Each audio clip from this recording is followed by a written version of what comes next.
The situation in Israel-Palestine right now is quickly escalating and getting out of hand. And I always don't like talking about this issue because there are so many conflicts and battles and wars that have happened in the Israel-Palestine region.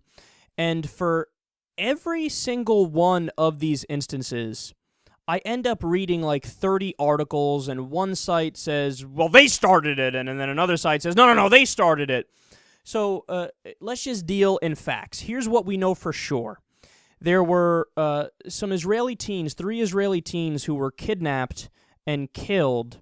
Their names were Naftali Frankel, 16 years old, Gilad Shair, 16 years old, and Eyal Yifra, I think he was 19 years old.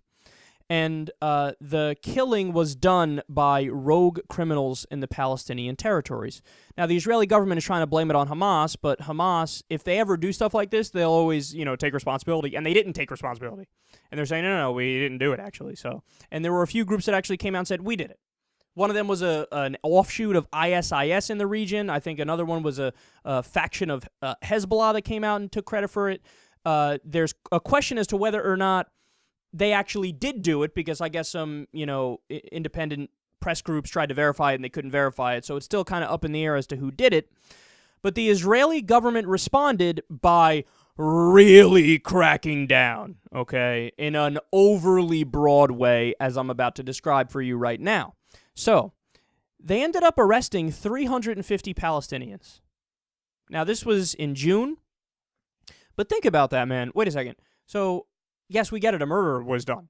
There should be justice. In every murder ever, there should be justice, right? But you arrested 350 Palestinians? Well, did 350 Palestinians do the murder? So why are you arresting 350? Why are you purposely arresting people who weren't involved in the murder? But nonetheless, they did. And also, I should mention that in this crackdown that happened in June after the situation with the missing teens, 5 Palestinians were killed in an 11-day operation, okay? So it's stupid to count casualties and try to keep score, right? But 3 Israelis got killed, and then they responded by arresting 350 Palestinians and killing 5, okay? And then things escalated even more. So Benjamin Netanyahu decided, after they learned that these Israeli teens were killed, they decided, fuck it, we're going to bomb. Now, what targets did they decide to bomb? They say, Hamas headquarters or something, right? But they didn't just end up bombing Hamas headquarters. They bombed, and then they bombed some more, and then they bombed some more, and then they bombed some more. And what they're doing is essentially revenge for the murder of the Israeli teens.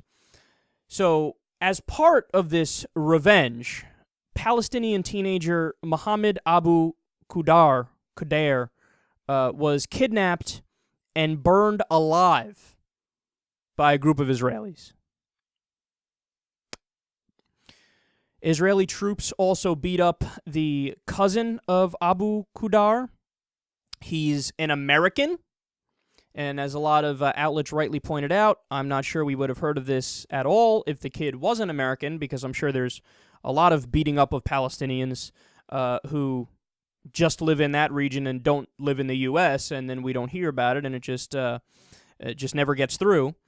So nobody in the situation is innocent, okay? I don't want anybody to get me wrong about this. The Palestinians keep stupidly hurling these primitive rockets into Israeli territory, and it's totally ineffective. And then what ends up happening is the Israeli government, the right-wing Netanyahu Israeli government, ends up using that as a reason to do even more violence, and just really effective violence that ends up killing people in Hamas, but then a lot of innocent civilians, okay?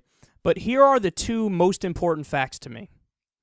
As of this morning, now the numbers have probably increased up to this point, because this was as of 9 o'clock this morning, and according to Talking Points memo, at least 80 Palestinians are dead in the airstrikes carried out by the Israeli government, and there are 0 fatalities on the Israeli side. Netanyahu has also repeated that he is not interested in the least in a ceasefire. Almost said in a crossfire, in a ceasefire agreement.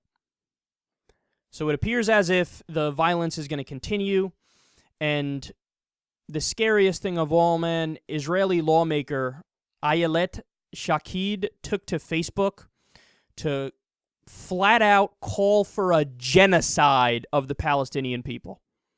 She was quoting an old letter from a Netanyahu advisor, and she said the following, quote, "The Palestinian people have declared war on us, and we must respond with war. Not an operation, not a slow-moving one, not low intensity, not controlled escalation, no destruction of terror infrastructure, no targeted killings."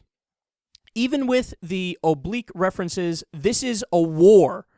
What is so horrifying about understanding that the entire Palestinian people is the enemy? The whole people is the enemy. The morality of war knows that it is not possible to refrain from hurting enemy civilians. It does not denounce the UN peacekeeping forces for killing hundreds of civilians in Angola, nor the NATO forces who bombed Milosevic's Belgrade, a city with 1 million civilians, elderly, babies, women, and children.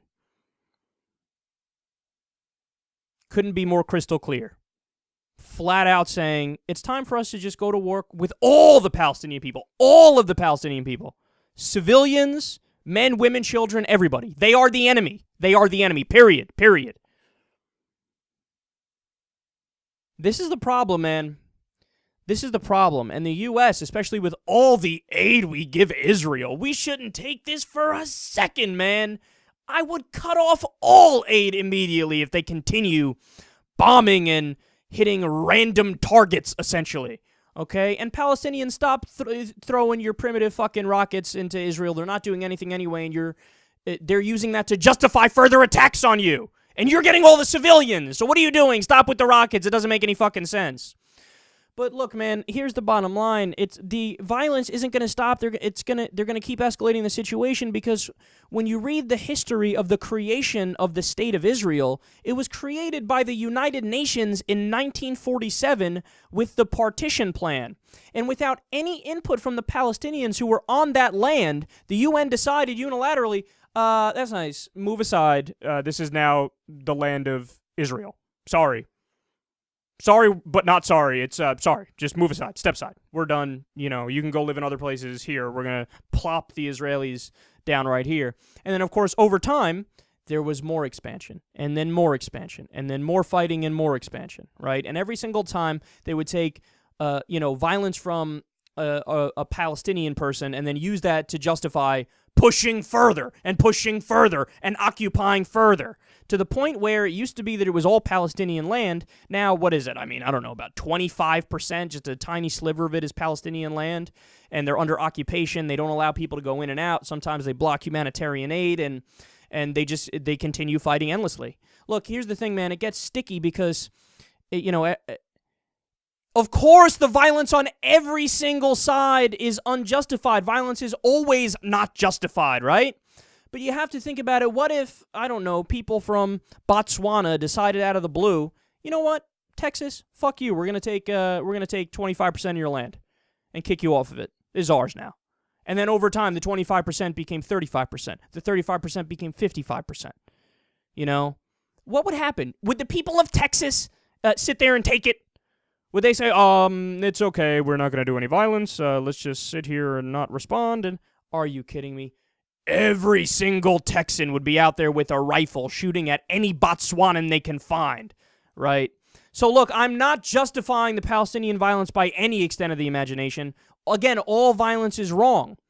But the way that you stop the problem is to end the occupation. I'm not naive. I get it. You're not going to get rid of the State of Israel, right? By the same token, the United States of America isn't going to up and leave and say, all right, Cherokees, Algonquins, go ahead, take everything. It's fine. Now, obviously, at this point, that's impractical at this point. Not going to happen. But what you can do is fucking compromise. When the Palestinians go to the United Nations and they say, hey, we would like non-member statehood. Not even full statehood, non-member statehood. And the only people that vote against it are the U.S. and Israel. Okay? That's a problem. That's a problem.